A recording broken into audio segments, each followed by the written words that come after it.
Welcome to another in our series of Kehillat Israel podcasts. This is a recording of Rabbi Amy Bernstein's weekly Friday morning Torah study.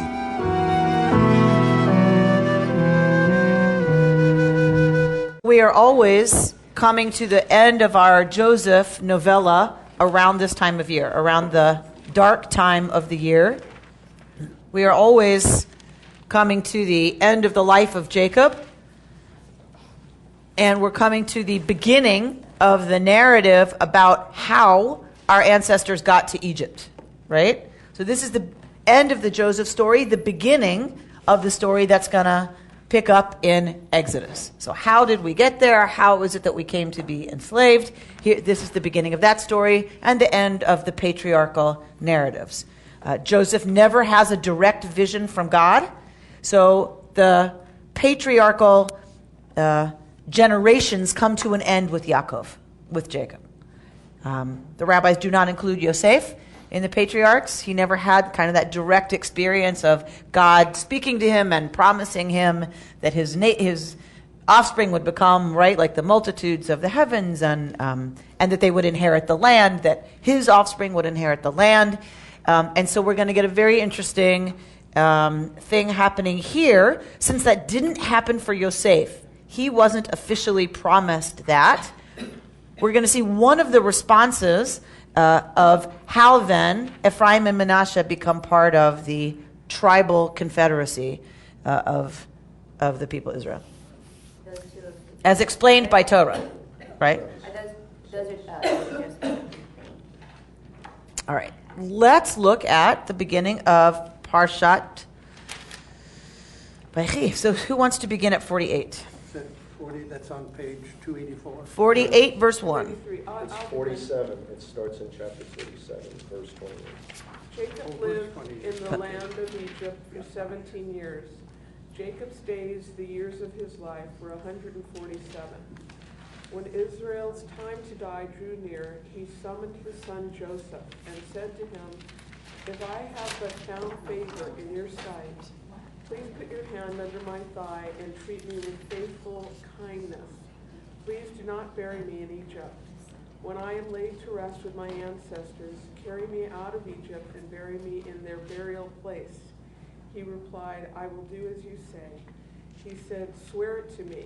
So Joseph swore it to him. Israel then bowed down at the head of the bed. All right. So Yaakov has lived most of his adult life without Yosef. Right? He's assumed that he's dead because of the evidence that the brothers give him of the coat dipped in kid's blood. The Midrashic tradition, remember, says that Yaakov never gave up hope that Yosef was alive. Never. And they read all these wonderful openings into that possibility in different places in our text. In either case, he lives 17 years reunited with Yosef. And again, the tradition says, why, what does it mean? And he lived in the land of Egypt. Shouldn't it say he dwelt in the land of Egypt? Why does it say Vayechi Yaakov be'eretz Mitzrayim? That he lived. That's not the typical word that Torah uses for being somewhere. Right? So happy to be with Joseph. So he's so happy to be with Yosef that he was alive in a way that he was not when Yosef was missing. Right? That there's somehow an existential difference to the quality of just being, existing, that is for Yaakov now in a way that wasn't before.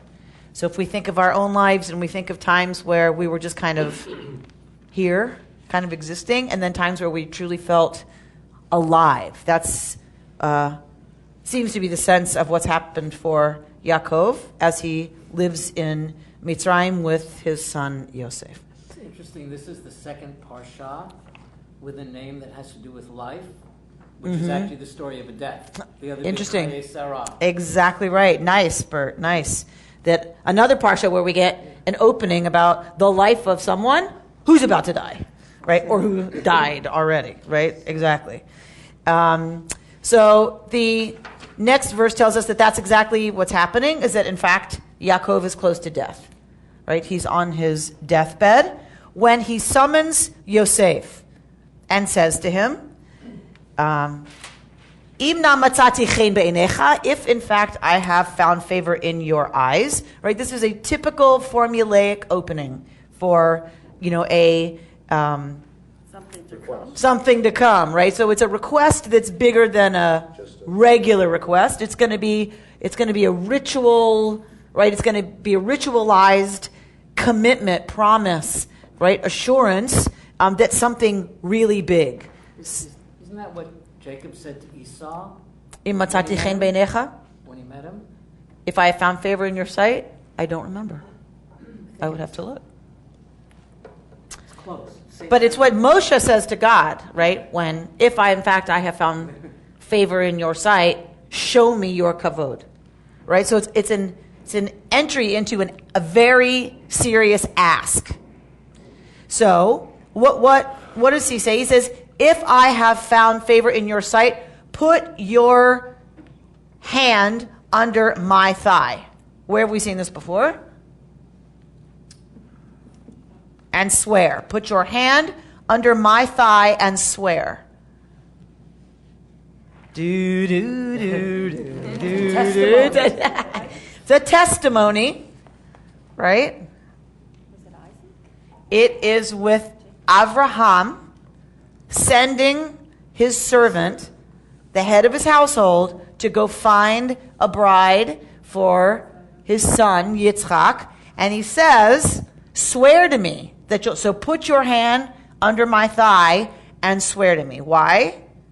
Why under your thigh? Why, Carol, under the thigh? Cross your fingers. They'll feel if you're not really, cross your So that he can tell whether or not he's crossing his fingers. Okay.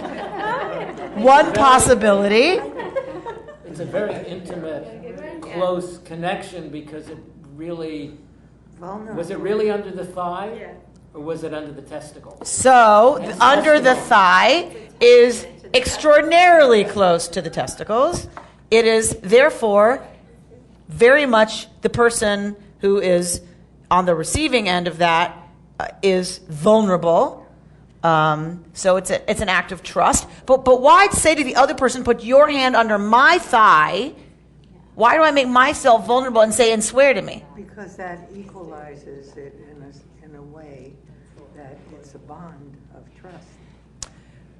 It equalizes So they it. both. Because the person making the promise is the one with the power. I'm already vulnerable. I need something from you. Why would I have you put your hand under my thigh? Close to my testes. Maybe it's the source of life, and so you're putting your hand and making a vow close to the source of life. Maybe it'd be a very bad omen on you if you break that. Ha. So it would be a bad omen. Okay? So if I'm that close to fertility, to the source of life, it might be bad on me as the swearer if I break it. Likely, it originates with a sense that if you, the swearer, break it, you will affect the fruit of my loins in a way that is detrimental, right? So swear on the source of my fruition, because if you break it, that's what will be damaged. In the case of Avraham and Eliezer, it's that his son won't have the progeny that he's supposed to have. Abraham's fruitfulness will literally be derailed, right? It might still happen, but if he picks the wrong bride or doesn't come home with the right woman, right? Abraham's progeny are not going to be who they're supposed to be. In this case, right, it's that it will affect his offspring, or right, the offspring that are supposed to inherit this land in a way, if he himself is not buried back in that land, if he doesn't return. We're not sure how. We're not sure why. We're not sure exactly what that means. But this act seems to be about going to the absolute center of how someone will continue forward into the future, and that your vow somehow impacts and affects that. And this is where we get the word testament. This is where we get testament, testimony, testify, because in Greece, when you were asked, it was only men who gave legal testimony, you would put your hand on your testes and swear. Right? You would testify, because what you're saying is, should I give false testimony, may it impact, right, the fruit of the vine, the fruit of my loins. What if it was a woman who wanted someone to swear to them? Women don't count. Women don't count, right? Women say, I will find you. I will find you. All right. So we have this very interesting, so this makes it a very ritualized, formulaic, very serious promise, right? It's a very serious issue. He wants a solemn oath with this, legal kind of thing going with it about burying him, not in Egypt. He knows he's going to have to be buried there for a time, right? But remember, we're dealing with a culture that had secondary burial.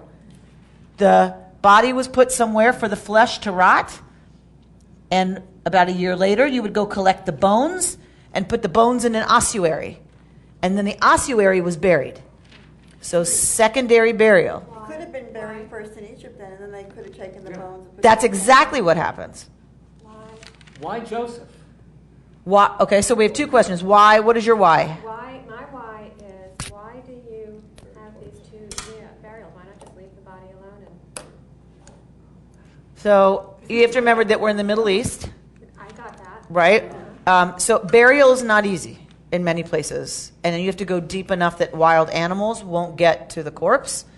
It's just not a simple affair. For us to open the ground maybe isn't such a big deal, right? So their burial ritual was that you put the body in a cave, someplace safe, so that it would decompose. But you don't leave the bones. That would be disrespectful. The bones don't decompose. The teeth don't decompose. So whatever isn't going to decompose, you don't just leave there. That would be disrespectful. So you take them and you carefully put them in an ossuary, and that was buried. So you had so the cave of Machpelah, where Abraham's family is buried, there would have been many slots, right? And then in the center of the cave, that's where you buried the ossuary. But there were different spots for different people, as different people died, for them to be in different states of decomposition before you put Was the body in the cave just lying on the ground? on or a were they slab. buried? On a slab. So what was In the cave, in the wall of the cave, because you closed the cave. So nothing could get So nothing could get in. So remember Jesus, the story of Jesus? Right. 3 days later, they go and the rock is moved and he's gone, right? Because that was secondary burial. That was what you did. You put them in the slab in the wall of the cave and then went back when it was time to collect the bones. Okay. So why? What did you ask, Bert? I asked why Joseph? I mean, it's so natural that he calls Joseph. He could have called all of his kids. He could have called the oldest one. What do you think? Well, Joseph was very special to him. Still the Plus, favorite. Joseph was the chief honcho in Egypt. But nevertheless, again, it's not the oldest. It's not the oldest. Which all of our stories are about turning that whole rights of primogeniture on its head. So Sarah suggests Joseph is still the favorite. Bert, you pointed out that Joseph is the one with authority in Egypt. He's the local official, the official of the locale. He can get it done, right? So partly maybe it's practical that he knows Yosef can actually affect that. He's maybe still the favorite. And also he knows that Joseph has been through so much hell and he's still alive, that God must really be with him. So that maybe he has some special relationship to God that the others don't. But does he know he doesn't know what the others did to Joseph? What's interesting is we never get that story.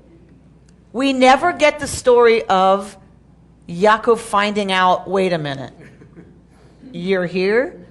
You're alive?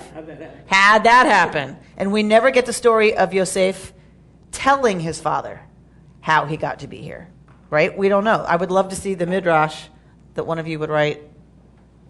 Good, Pam, you're going to have it for next week. Yes. On the Torah portion. Please. That when it says here when Joseph is doing the swearing, he replied, "I will do as you say," and then he says, "Swear it to me." So just saying, "I will do as you say" is not good enough. Swear it to me. So Joseph swore.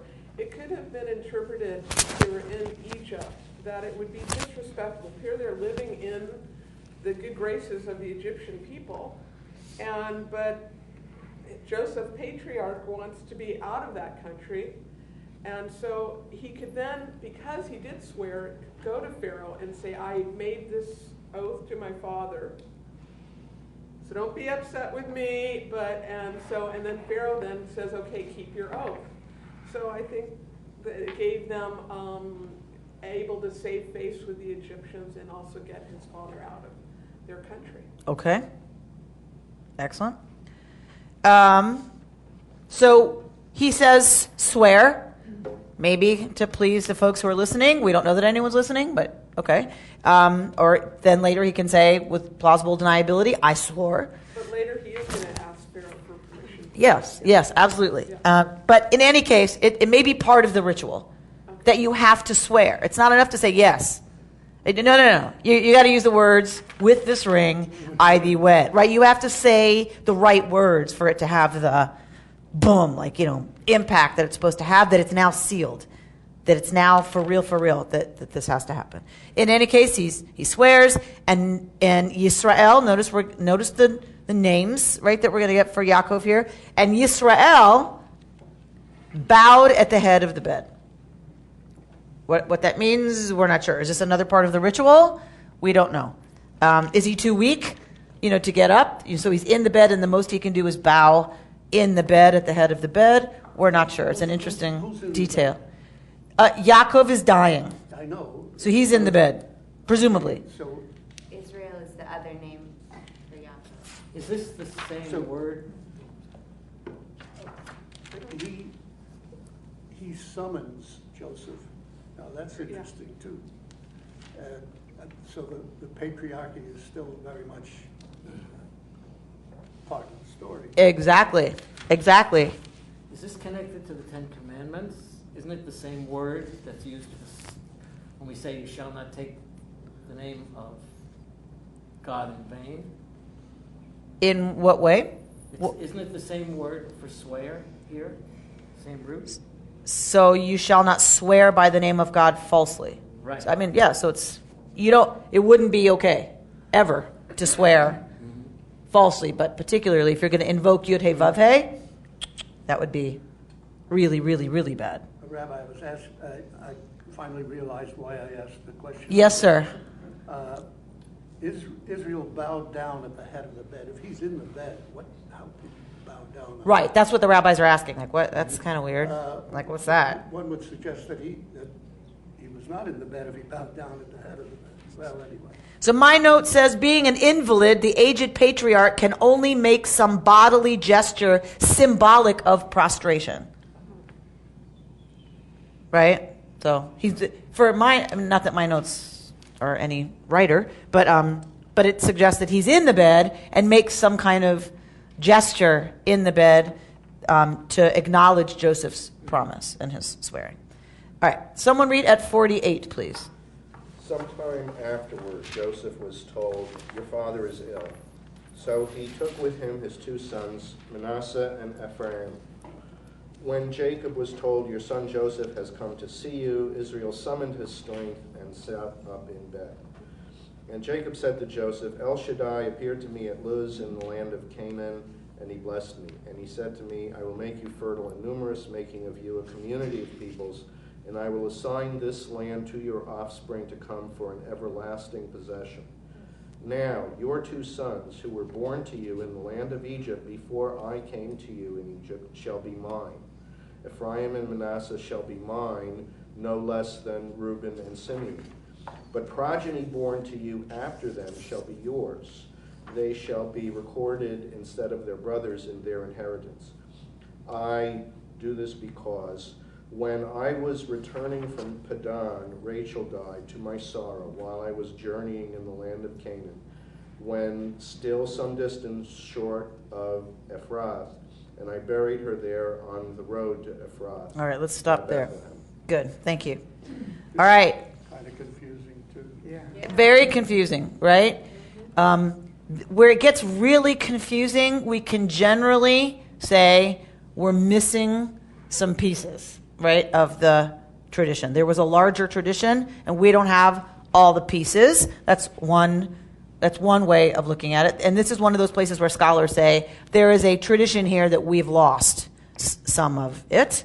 What is that tradition? Or we have variant traditions, right? We've got remnants of variant traditions kind of stuck together here. Let's pull it apart. Why is it confusing? Sometime afterwards. So we have this swearing business that is one of the traditions surrounding the patriarch Yaakov's death. Here's another one, right? Because if he was on his deathbed sometime thereafter, clearly he wasn't dying. We've had this before. When Avraham made Eliezer swore, right? The time's coming for me to die.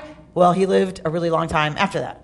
So we seem to have two different just kind of stories about the end of traditions around the end of Yaakov's life. Here's another one. And what is that? But it's after this swearing business. Yosef was told, your father is ill. Right? So he's told that he's sick. Because the first time, by the way, we see illness in the Bible. The first time we're told somebody's sick. So he's sick. So he takes with him his two sons, Menashe and Ephraim. Who's the oldest? Menashe. Menashe is the older son.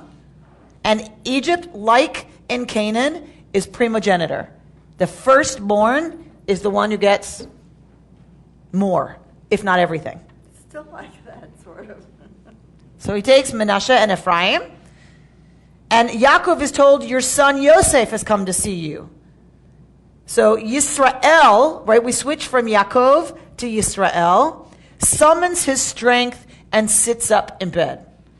So here comes his important son, right, the vizier of Egypt. So he, comports himself and sits up. Is it because he's still his favorite and he doesn't want to appear weak and, that he wants to greet Yosef properly? When the text flips between Jacob and Israel, is it basically telegraphing that, okay, when we use Jacob, we're sort of talking about the head of the clan, and when we're using the word Israel, we're referring to his patriarchal status? In these texts, it seems so. Mm-hmm. Yeah, it seems like Yaakov is the one who's about to die, and he loves his son Yosef, but now Yisrael, is going to call the next shots. Right. Is exactly. Midrash about when Israel is used and when Yaakov is used? Yeah, there's lots of discussion in the rabbinic literature. We don't have time for that. Well, a lot of it right now is what Richard's getting at, which is Yaakov is the person who's dying and has children. Yisrael is the patriarch, the father of the nation, who now we're getting Israel's history. Literally, the people Israel's history here. And this is what's going to affect who becomes part of the tribal confederacy of Israel right now. So Yisrael's about to speak, because who's going to comprise Yisrael? It's about to how the elephant got its trunk, right? How did Menashe and Ephraim become part of the Israel confederacy? Here we go. Here's how it happened. What happened? Yes? Because he's asking that they become Reuben and Simeon. So let's read. Yaakov says to Yosef, right? El Shaddai appeared to me at Luz, which is the earlier name of the town of Bethel, right? Bethel. That's what, remember, where we had this amazing vision, and, right? He builds a altar and like all that good stuff, right? So El Shaddai appeared to me at Luz, meaning Beit El, in the land of Canaan, and blessed me and said to me, I will make you fertile and numerous, making of you a community of peoples, and I will assign this land to your offspring to come for an everlasting possession. Now your two sons, who were born to you in the land of Egypt, before I came to you in Egypt, shall be mine. What does that mean? They would have equal rights with the other of his sons. It elevates their status. With Yaakov's sons. It elevates their status. Grandchildren became children. Yes. They're not going to be considered his grandchildren anymore. He is going to formally now adopt them. But it takes away their status with regard to the head honcho of Egypt. Very interesting. So why would they agree to this? Why would Yosef agree to this? Because it makes them part of the Jewish tribe. So it solidifies their place within. At that point, there is no Judaism, right? There's Israelite religion. So it solidifies their place within this clan that's going to be Israel, the descendants of Israel. He's not so worried, maybe, about their status vis-a-vis Egypt. You better believe that's where the rabbis go. You better believe that's where the rabbis go. Who cares about Egyptian status? Yosef knows that's not where God is. That's not where the important stuff is. The important stuff is they're going to be descendants of Yisrael and Shiva. Your dad, your father's dying. He wants to adopt your 2 sons. What do you say? Why would he do it? Let's pretend it's not about all this becoming. I don't understand why. I mean, he's still part of the line. Who? The grandchildren. The boys would be still part of it. So why does he do it, Roseanne? Just to make it Forget Yosef. Why does Yaakov do it? Why does Yaakov do it? Why is Yaakov adopting Ephraim and Manasseh? If they're still his descendants, their grandchildren. What's the problem? He wants them to have equal status with his first generation. They won't have equal status, meaning what? What does equal status in this case look like? They're going to be tribes. To be the division of his land. The division of the land. His sons will inherit the land. They will be the ones to whom land is partitioned when they conquer the land of Canaan. They not only get the land, but sort of Joseph's part of the family inherits a disproportionate amount of the land.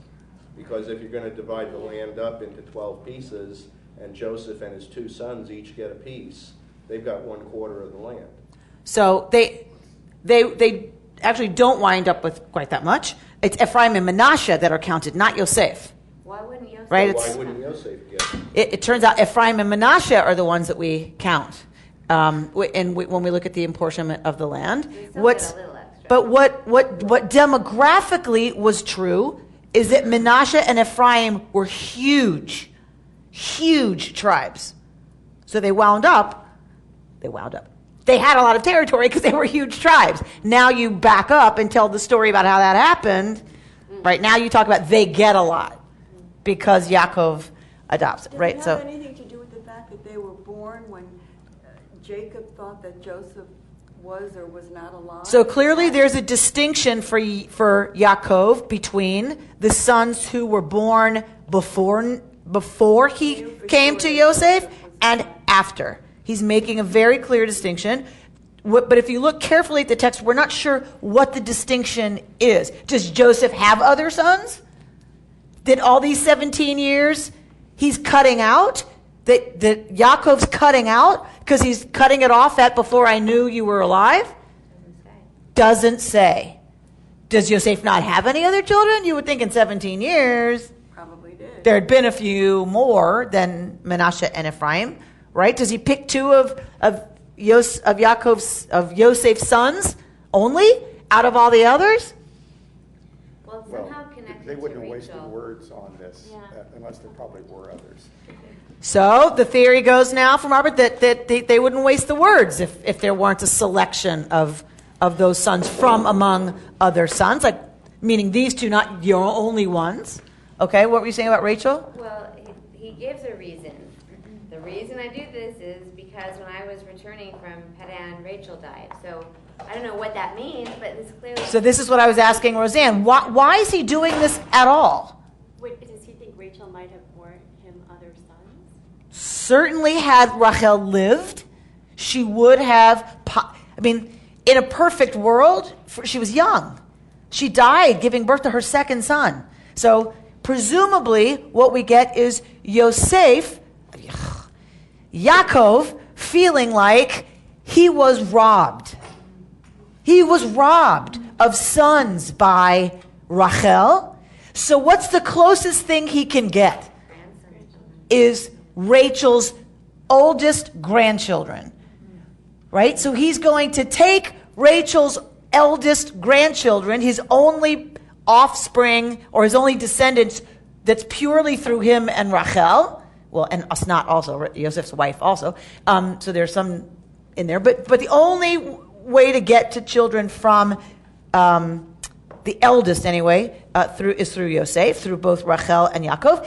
So this begs the question, so why just two? If he's got other sons, why just two?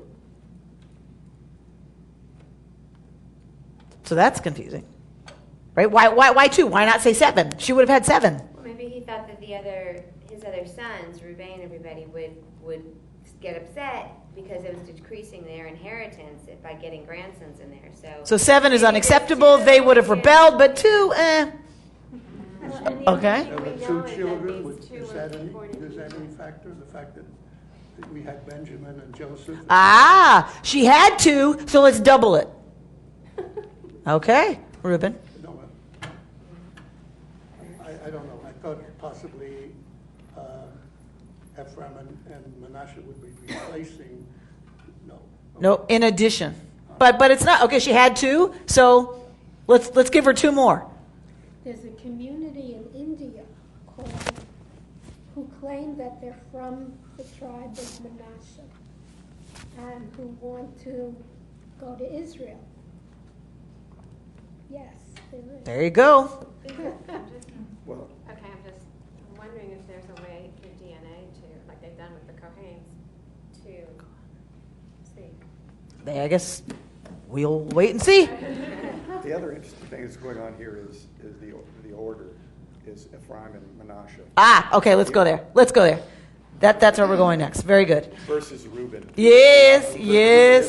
So Ephraim is not. So we're not going to answer the question, are there other sons? We're not going to answer the question exactly why, right? We were exploring all of these, whatever. But what we know is, he says only these, not progeny, right? Born to you after them. So possibly there aren't any. Possibly there's a tradition where there are. It's very confusing. But somehow it's absolutely tied to Rachel, right? And her death. That's what we know. All right, somebody read it, verse 8. When Israel saw Joseph's sons, he asked, "Who are these?" And Joseph said to his father, "They are my sons, whom God has given me here." He, Jacob, said, "Bring them to me, pray, that I may bless them." Israel's eyes had grown clouded with age. He could no longer see. Joseph brought them over to him, whereupon he kissed and hugged them. Israel then said to Joseph, "I never expected to see your face again, and here God has shown me your progeny as well." Joseph then removed them from his knees and bowed down before him to the ground. Then Joseph took the 2 of them, Ephraim with his right hand to Israel's left, and Manasseh with his left hand to Israel's right, and he brought them close to him. But Israel stretched out his right hand and placed it on Ephraim's head, even though he was the younger, and his left hand on Manasseh's head, crossing his arms, though Manasseh was the firstborn. He then blessed Joseph, saying, "The God before whom walked my fathers Abraham and Isaac, the God, one who has shepherded me ever since I came into being until this day, the angel who has rescued me from all harm, bless these lads. Through them let my name and the name of my fathers Abraham and Isaac ever be recalled, and let them greatly multiply within the land." When Joseph saw that his father had placed his right hand on Ephraim's head, it seemed wrong to him. So he took hold of his father's hand to move it from Ephraim's head onto the head of Manasseh. Joseph said to his father, "Not that way, father. This is the firstborn. Put your right hand on his head." But his father refused, saying, "I know, my son, I know. He too shall become a people, and he too shall be great. Yet his younger brother shall be greater than he, and his seed shall become a multitude of nations." So he blessed them that day, saying, "By you shall the people of Israel give their blessing, saying, May God make you like Ephraim and Manasseh." And he put Ephraim ahead of Manasseh. Okay.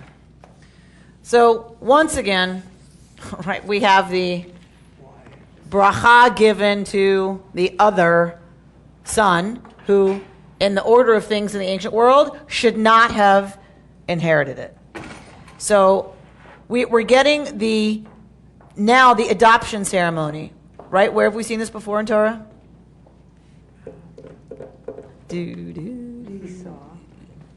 Esau? No. We got it with women. With Naomi?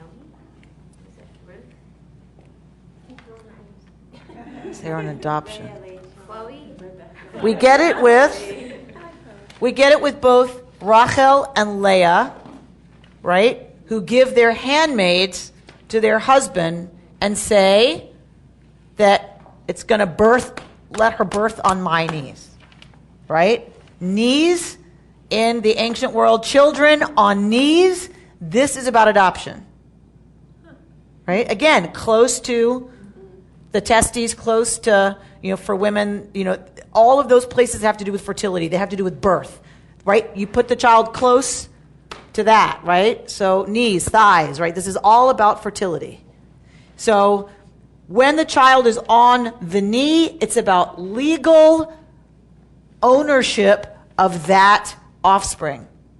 So bearing on the knees is about, it might be coming out of you, but if they're on my knees, it's my child.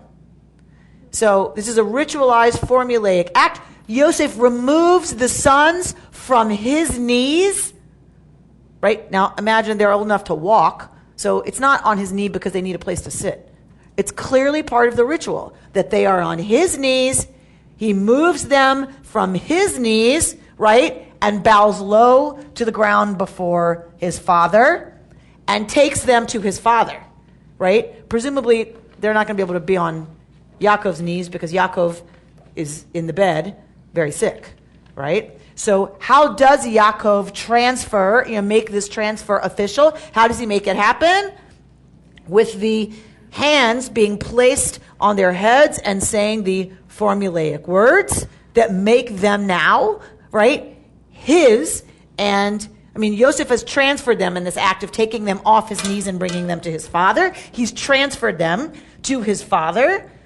And now that they belong to his father, the patriarch, can give them his patriarchal deathbed blessing. Yes? Because he now has the authority to do that. He's now their father, if you will. So, he asks him, right, who are these? Why does he ask, who are these people? He's lived there for 17 years. He can't see very well. Maybe he can't see well enough to legally identify the adoptees. Right? You go to court, you don't just say, that's Sarah Moskowitz, my mom. Or Halavai.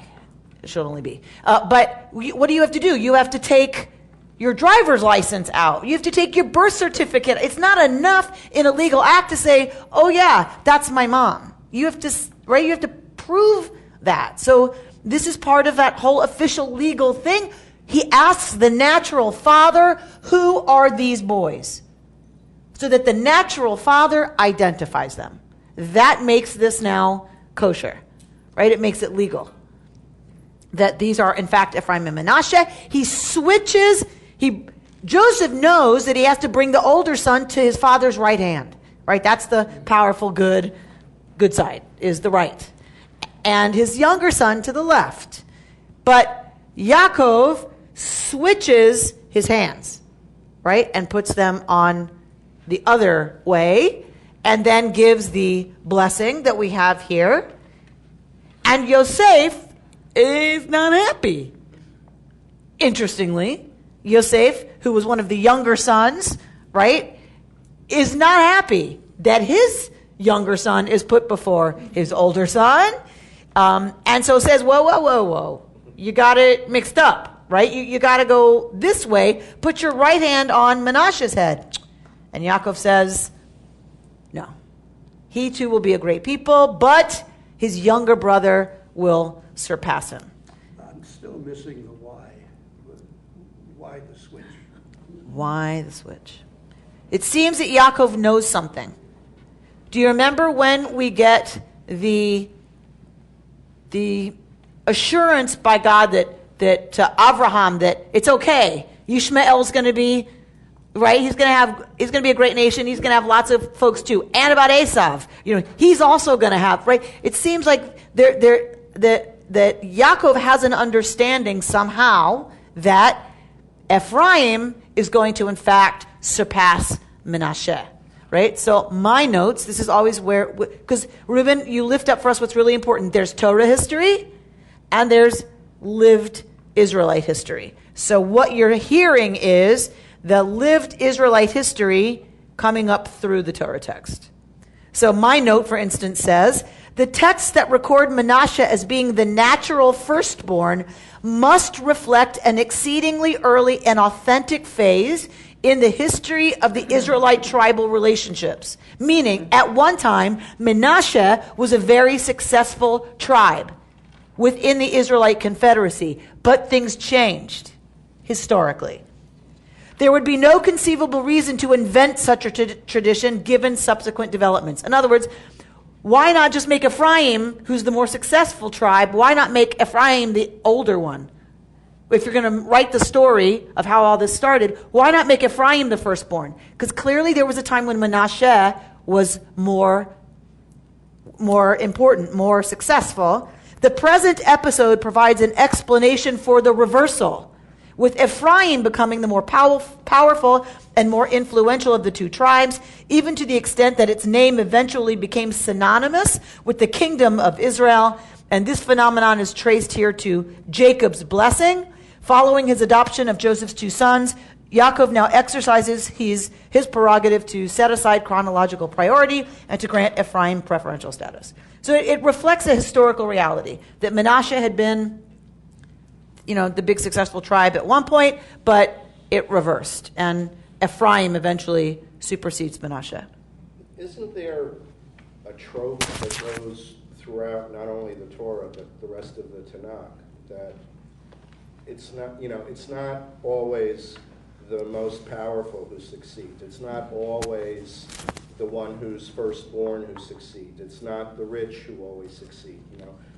David was a shepherd. All these things where great things can come from lowly people, which sounds kind of contrary to what, say, the prevailing mythologies of the surrounding area would be, where it's the king's son does this, or the great warrior does that. Where here you have very humble people doing great things. Right. And like we've said, it's another case of reversal, 100%. If all the peoples were born of God, and that we're all descended from Adam, then it was the younger people, namely the Israelites, who displaced the Canaanites.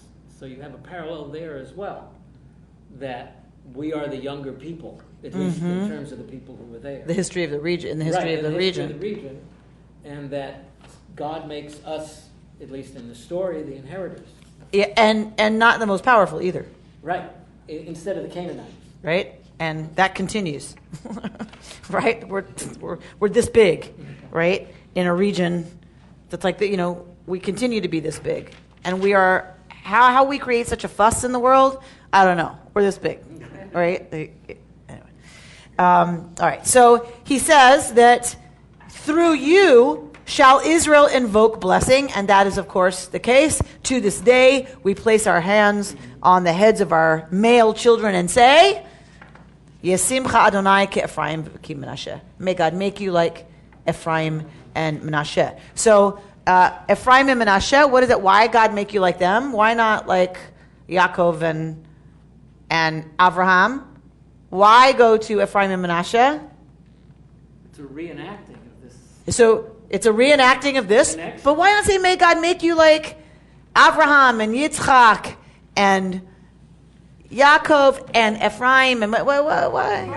I'll let you talk about the brotherly love aspect of Okay. this, but I read a really interesting drash about that Joseph was somehow able, living in Egypt, the belly of the beast, to still remain true to the gods of his fathers, to the point where he raised his sons, that they merited becoming part of the tribes. And so it's a lesson that it's saying all people, even to this day, we're going to bless our sons through these two names. That wherever we are in the world, we can still remain Jews, practice Judaism, even in this situation there, and to this day, it's still true. Lovely, lovely, lovely. But no matter where we are, we can remain true to our ancestors and live fully into the identity of being their descendants, as well as being the Vizier of Egypt, the President of the United States. Halavai. Maybe it's a sort of making us again aware of the reality, because he's already given them the status of Reuben and the other guy, Simeon. So that's already happened, but these are the roots, and he's making us recognize that. Very nice. So what Pam said she would leave to me to tell you is the Midrashic tradition saying that all the brothers we've had until now, Cain and Abel, right? Yaakov and Esav, Avraham and Yaakov and Ishmael, Yitzchak and Esav. It's just, or it's the other way. That all of the brotherly sibling relationships that we've had until now have been ones of split. There's tension, there's fighting, then they split off from each other and go separate ways. That's something about Yosef. Yosef is the first patriarch to manage to have two sons that apparently are happy together or love each other or haven't split off yet, right? So that's an invocation of something that Yosef's generation, that him as a father, as a patriarch, was able to affect, and it's that we're wishing for our children. Right? That's who we want to invoke when we invoke a Shabbat blessing and an identity for them. Is that it should be, with them as it is for Ephraim and Manasseh, that first real embodiment of a family that comes close together, which hadn't happened until then. What that means for the fact that Rachel and Leah had their own business going on, I'm not sure. But I want to close with going to 49.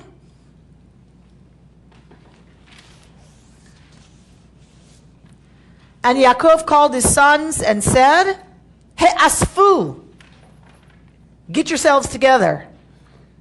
Va'agida lachem et asher yikra etchem be'acharit hayamim.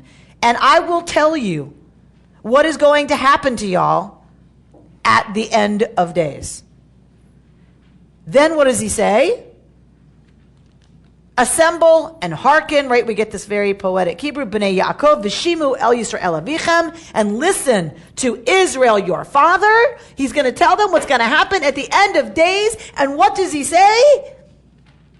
Ruvain, b'chori ata, kochi, v'reshit oni. And he goes into this talking about Ruvain and who Ruvain is. And then he goes into talking about who? Shimon and Levi and who they are. And then he goes into talking about Yehuda and who he is. And then he goes through all of his sons, and then that's the end. What's going to happen to them at the end of days? Not here. It is not here. So the rabbis have this wonderful visual midrashic tradition. In every single case in the Torah, when you end one parsha, before you begin the next parsha, you have a minimum of 9 spaces. So the rabbis say, black fire on white fire is the Torah. We get the black fire, which is the words of Torah, the letters. That's one level of revelation. The other revelation we're given is the white fire. The spaces between the letters, the empty space within a letter itself, the spaces between the words, the spaces between the parshiot. In this case, there must be a reason that there's no white fire between last week's parsha and this week's parsha. And the rabbinic visual scribal midrashic tradition is, it's because Yaakov was about to, in fact, tell his sons what was going to be. That they were going to be slaves in Egypt for 400 years, but it's going to be okay. Because There's going to be this redemption. There's going to be this guy named Moshe. Then you're going to leave. There's going to be this Paschal night thing. You're going to escape. There's going to be plagues. It's going to be terrible, but you'll be safe. And you'll get out. And then you'll go to Sinai. And then you'll have Torah. And then you'll go to the land of Israel. And it's just all grooviness from there. Don't worry. But it doesn't happen. That God closes off that vision for Yaakov. He has it. And he's about to say it. And boom, it's gone. God closes Yaakov's mouth. And so the rabbinic tradition, of course, asks, why would he begin this vision and then God cut him off from it? And Aviva Zornberg has an amazing exploration of exactly this question. Why would that be that he would begin that vision and then have it shut down? And I'll let you read it more in detail on your own because I know we're late. I want you to look at page 357 of Aviva Zornberg from her book, The Beginning of Desire, page 357. Is it one sheet each or 2 sheets. Sorry, 2 sheets. You should have 2 papers. I don't see people with two papers. You got 2? 2 papers. They're still coming down. Okay. When we were speculating earlier about why Joseph went along with this adoption thing, could it be that, we know that Joseph has access to knowledge that many other people don't through his visions and things like that? Is it possible that he sends it, if he thought that Egypt was the place to be or the place to stay, given his status and what was likely to happen under those circumstances, that's where his son should inherit. But if he has a premonition that things may soon go south in Egypt, then that's not the place where they should inherit. They should inherit in a place that's going to have a future. Yeah, there is a midrashic tradition that suggests that Yosef knows that it's already happening. That there are already things happening that let him know that it's not going to be good for them to stay there. Page 357. Hopefully you have 357, 358, 359. The people over there need them. 354 and 358. All right, don't worry about it. Okay. Just go to 357. And if you don't have it yet, you'll get it. Second full paragraph of 357. Jacob wanted to reveal the end. This is the moment when Jacob calls his children around his deathbed and proclaims his intent to speak to them of the, quote, last things. And Jacob called his sons and said, "Come together that I may tell you what is to befall you at the end of days. Assemble and hearken, O sons of Jacob, hearken to Israel your father." What follows is a description of each son with no eschatological reference. It is this discontinuity between Jacob's preamble and the content of his final speech that generates the midrashic narrative, right? Meaning he's going to speak about the end of days and he doesn't, which is an engraved invitation to the rabbis, right? To say, why not? Rashi here quotes the midrash saying, "He sought to reveal the end, and the presence of God departed from him, and he began to say other things." The whole deathbed speech is, it seems, a diversion from Jacob's original intent. It bears at best an oblique relation to the final meanings that Jacob would have wished to communicate to his children. The other things that he finds himself telling his children are quite different from the final things he had projected. Quote, "What is to befall you at the end of days?" Does that mean really the end, not the end of their days, but the end of... That's what the rabbis are going to be asking. Page 358. First full paragraph on page 358. A certain vitality of vision is given to Jacob and then blocked off from him. For if Jacob had succeeded in conveying to his children a strong, unequivocal vision of, quote, the end, the experience of exile would have been entirely robbed of its necessary sting. Let's say that again. Had they been given a vision of the end, the experience of exile would have been entirely robbed of its necessary sting. That experience knows of no easy resolution. Jacob's children will have to live its absurdity and its pain, its apparently fruitless yearnings, without intoxicating visions of harmony to sustain them. What resolutions, what orderings they achieve, they will have to achieve in the immediacy, the vulnerability, the confusion of their own lives. What does that mean? Well, you can directly contrast it to other faiths where you are told at the end of life there will be heaven and you will go to this wonderful place and this is how it's going to be. And it's very, so one of the reasons I became Jewish was because I felt like, well, that's too easy of an answer.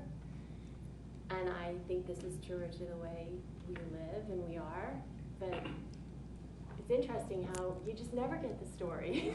You just never get the full story because you're supposed to figure it out. Very nice. There's some way that you have to figure it out, that if you are assured, you're positive about the end, meaning a good end, and I think it makes a difference here, that it's a good end, it's all going to be okay. Right. There's something that then doesn't happen for you in the now. That's right. There's something serious that's missing. It's a crutch.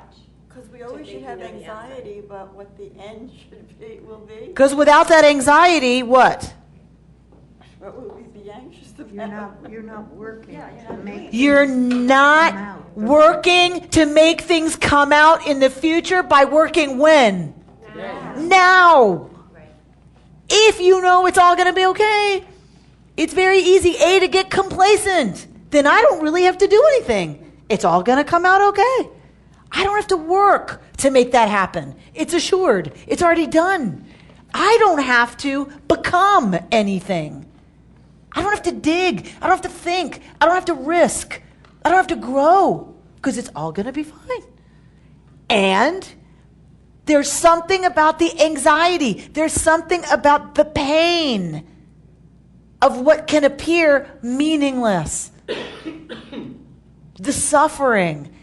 Aviva Zorenberg suggests that the Midrashic tradition says there's a necessary sting that has to happen, or else there's something serious missing about who we become. We're not Yisrael. We're not the people who struggle anymore if there's not a sting of possible, this is all meaningless, this is all for nothing. There isn't going to be a good end. I think about our people. I think about the Shoah. I think about Nazi Germany. I think about all the times, the Inquisition, all those times that our people wonders, what is it for? The pain of that, our tradition seems to suggest, informs who we are as human beings individually, who we are certainly as a people. And for other parts of the tradition, I heard it phrased very eloquently by Rabbi Ismar Scorch of JTS, that it's because we have to have a redemptive experience. We have to have suffered in order to ally ourselves with people who suffer. And he says beautifully, Egyptian bondage is a necessary prelude to fulfilling the mission of God's chosen people. If the progeny of Abraham are to be a source of blessing for the nations of the world, if they are to be a model of what is just and right, then they must have exposure to what is wrong with the world. To endure the insecurity of homelessness and the abasement of slavery is the requisite soil for creating a body politic imbued with principles of equality and justice. The Torah's oft-repeated compassion for the stranger seems to well up from the nightmare of dire oppression. And that this necessary sting of our suffering is somehow closely and intimately and existentially a necessary part of who each of us as an individual and who we as a people become. Shabbat Shalom. You've been listening to Rabbi Amy Bernstein's Friday Morning Torah Study from Kehillat Israel in Pacific Palisades, California. For more information, go to our website, www.ourki.org.